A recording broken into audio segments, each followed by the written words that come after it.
30 yanvar kuni Amerika Davlat Majlisidagi Amerika-Xitoy strategik raqobat favqulodda komitetida mustabidlarning ittifoqlashishi, Xitoy hukumatining Amerikaning dushmanlarini qo'llashi mavzuliq bir isbot anglashiga o'tkazilgan. Xitoy, Rossiya va Iran qatorliq mustabid hokimiyatlarining qanday qilib Amerikaga qarshi birlik saf hosil qilayotganligi va buningga qanday taqobil turish haqida munozara bo'lgan bu yig'inda Amerika-Xitoy strategik raqobat favqulodda komitetining raisi Mike Gallagher echilish nutqi so'zlagan. We restore deterrence and meet the moment. And we are in a decisive moment for U.S. national security, for global security more broadly. Mustabid hokimiyatlarning Amerikaga qarshi birlikda hosil qilayotganligidek bu vaziyatning dal 1918-1939 yillar orasida Germaniyaning Versal shartnomasiga xilof holda qaytadan qurollanish va Amerikaning dushmanlari bilan ittifoqlashish tarixiga o'xshatgan. Famously, Churchill called the period of German rearmament and alliance building the gathering storm. Today, the storm gathers once more. O mundaq degan. Churchill ayni chaqda Germaniyaning qurollanish va ittifoqlashish davrini bir qatimliq bo'ron chapqunning chiqishiga o'xshatgan edi. Bugun bu bo'ron chapqunning shapsi yeni kelyotidi. U qaytadan shakllanyotidi. Xitoy 2 Dunyo urushidan buyongi eng cho'ng harbiy kuch bo'lib qurilayotgan, shundaqla Tehran, Moskva va Pyongyang bilan do'stlatishib, ularni atrofiga to'playotgan mush minutlarda biz tarixdagi tajriba saboqlar ustida qayta o'ynashimiz kerak. Mike Gallagher Amerikaning bu mustabid hokimiyatlarga taqobil turish uchun kaskin siyosat yurgizishi lozimligini eskartgan. Until the last few years, a lot of Americans thought that freedom and democracy were finally spreading around the world. Mazkur komitning hay'at a'zosi Raja Krishnamurti kirish so'zida Xitoyning dunyo tinchligiga har jihatdan tahdid shakllantirayotganligini aytgan. Xitoyning Uyg'urlarga qaratayotgan irqiy qirg'inchiligini buningga misol qilib ko'rsatgan. O mundaq degan. Xi Jinping hokimiyat beshiga kelgandan keyin demokratiya, universal qimmat qarash, axborot erkinligi va ijtimoiy qurilishlarga o'xshash xato ideologiyalarning singib kirishini cheklash haqida 9-nomerlik hujjatni e'lon qildi. Xitoy Kompartiyasi hozir jurnalistlar va o'qituvchilarni turmaga tashlab o'ldiryotidi va g'oyib qilyotidi. Ular Xinjiangdagi Uyg'urlarga irqiy qirg'inchiligini davom qilyotidi. And it's carrying out an ongoing genocide, a genocide against the Uyghur people in Xinjiang province. Beyond its borders, the CCP militarized the South China Sea, and it's increasing its military threat in Taiwan.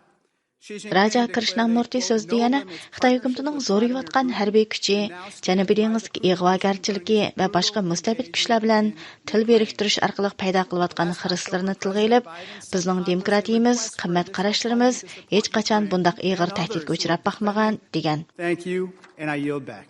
I thank the ranking member, and I know for the record that your chart and prop game gets better every time. Bu isbot anglashig'iga Amerikaning sobiq tashqi ishlar ministri Mike Pompeo bilan 2011-2013 yillar orasida vazifa o'tagan sobiq davlat mudofaa ministri Leon Panetta apandi o'zlarining ko'z qarashlarini o'rtoqlashishga taklif qilingan.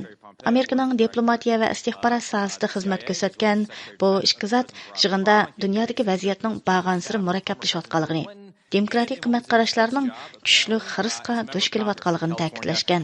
Chinese Communist Party has been at war with the United States economy for at least 20 years, one could argue 40. Sobiq tashqi ishlar ministri Mike Pompeoning qarashicha, dunyoning har bir bulongda bosh ko'tarayotgan urush va krizislar Xitoy, Rossiya, Iran va Shimoliy Koreyaga chetishlik bo'lib, ular bu to'qinishlarni bevosita yoki vositali holda iqtisodiy yordam va qurol yordami bilan qo'llab kelayotgan ekan. Mike Pompeo Xitoy tahdidini so'z ochganda, bu tahdidning hargizmi Amerikaliklar o'ylagandek uzoqda emas, balki Amerikaning ichida ekanligini tilga olgan.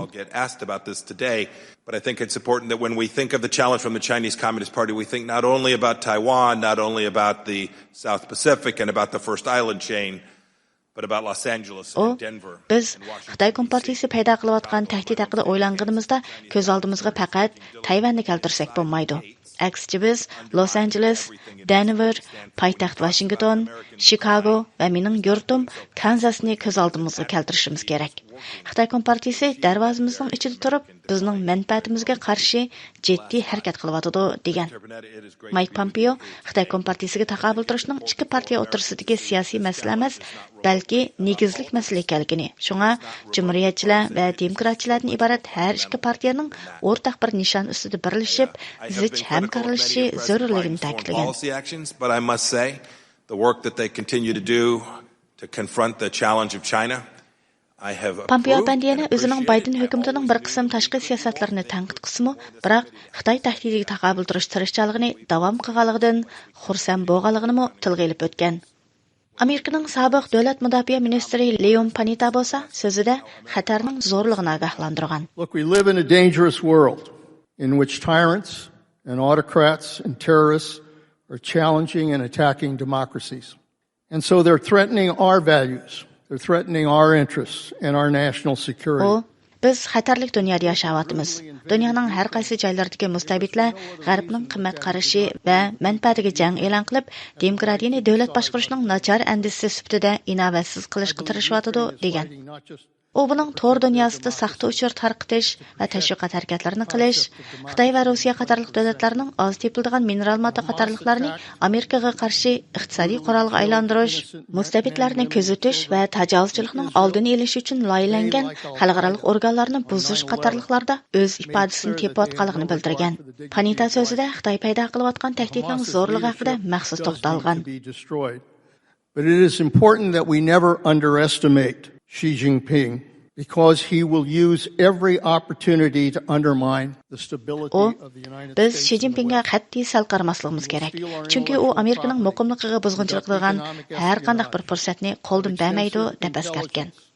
U Xi Jinpingning o'zining g'arb cho'kyotidi, sharq yuksalyotidi degan nazariyasini olg'a surish uchun mavjud to'qinishlardan foydalanayotganligini bildirgan. Yuqoridagi rahbarlar Xitoy boshchiligidagi mustabid hokimiyatlarga qanday taqobil turish kerak degan masala haqidagi ko'z qarashlarini o'tirg'a qo'yganda, birdek Amerikaning oldi bilan o'z qimmat qarashlarida ching turishi va uni qo'g'dashda kaskin bo'lishi zarurligini bildirishgan. Panetta apandi sherik davlatlararo hamkorlikni kuchaytirishning muhimligini o'tirg'a qo'ygan. U so'zida mustabidlarning birlashishi xatarlik bo'lsa-mu, biroq ularning hamkorligining kuchi, amaliy ahvoli va ko'lami hargizmi Amerika va uning sherik davlatlariga yetmaydi. Shunga Amerika cho'qim sheriklari bilan hamkorlikni oshirishi, hammadan muhimi sheriklarga bergan va'dasida ching turishi lozim degan. Ular yana Amerikaning har jihatdan kuchlanib, qarshi tarafni taraddudga selish aloyidligini o'stirishini bu xirasni hal qilishdagi muhim omillarning biri deb ko'rsatgan. Ularning qarashicha Xitoy bilan qurolliq to'qinish yuz berishining oldini olishning unumli usuli Xitoyga qattiq va kaskin pozitsiyada bo'lish, Tayvanni qo'llashni davomlashtirish, demokratik qimmat qarashlarda ching turish orqali uni tezgillash, Xitoyning jasoratini sindirishdan iborat ekan. The fact that we will confront the Chinese Communist Party's efforts to destroy our manufacturing base. Mike Pompeo apandi yig'inda Amerikaning Xitoy va Rossiyaga qaratgan siyosatining o'zini mudofaa qilishdan iborat passiv siyosat bo'lmasdan, balki aktiv siyosat bo'lishi lozimligini bildirgan. Panetta apandi bo'lsa, Amerikaning ham iqtisodiy jihatdan, ham harbiy jihatdan kuchlanish orqali bu davlatlarni niyatidan yondirish xarakterlik siyosat tutishi lozimligini aytgan. U yana Amerikaning sherik davlatlarga bergan va'dasida ching turib, ishonch ato qilishi, dunyoviy rahbarlik rolini qaytadan joriy qildirib, xalqaro bilan bo'lgan aloqasini kuchaytirishining mustabid dushman hokimiyatlarga o'rtaq taqobil turishni ishga oshirishda muhim rol o'ynaydiganligini bildirgan.